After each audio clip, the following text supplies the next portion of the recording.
नमस्कार मंडळी. तर आज आम्ही दोघं पण मस्त असे रेडी होऊन निघालो होतो माऊलींचा रथ उत्सव बघायला. तर आज 15 ऑगस्ट होता, माऊलींचा रथ उत्सव होता आणि त्याचबरोबर जन्माष्टमी होती. आता तिन्ही एकत्र आले तर दर्शन तर झालंच पाहिजे, त्यामुळे बाहेर निघालो आम्ही. धर्मशाळेतले वारकरी विद्यार्थी होते, ते सगळे पावले खेळत होते. समजा माऊलींच्या रथाचं स्वागतच करण्यासाठी ते तिथे सगळे जमले होते. त्यानंतर आता इथे मुख्यमंत्री, उपमुख्यमंत्री परत सगळे येऊन गेल्यामुळे पोलीस बंदोबस्तसुद्धा खूप जास्त होता.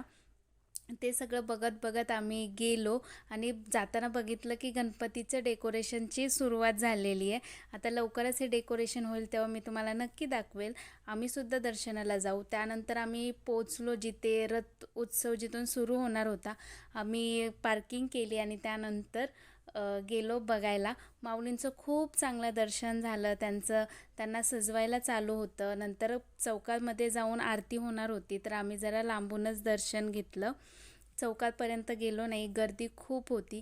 त्यानंतर इंद्रायणीचंही दर्शन करायला आम्ही खाली गेलो. त्यानंतर दोघांनी इंद्रायणीचं दर्शन करून थोडा वेळ आम्ही तिथेच बसलो. मस्त व्ह्यू एन्जॉय केला. रात्री इतकी मस्त आळंदी सजवली होती, बघायला खूप छान वाटत होतं. त्यानंतर जन्माष्टमी असल्यामुळे आम्ही कृष्णांच्या मंदिरात गेलो. तिथे पण काल्याचं कीर्तन झालेलं होतं. त्यानंतर संध्याकाळी 12 वाजता आम्ही बाळकृष्णाचा पाळणा म्हणण्यासाठी सगळ्याजण जमलो होतो. तर तयारी सुरूच होती. मी तिथे जाऊन थोडीफार मदत करू लागले आणि त्याचबरोबर व्हिडिओ काढला.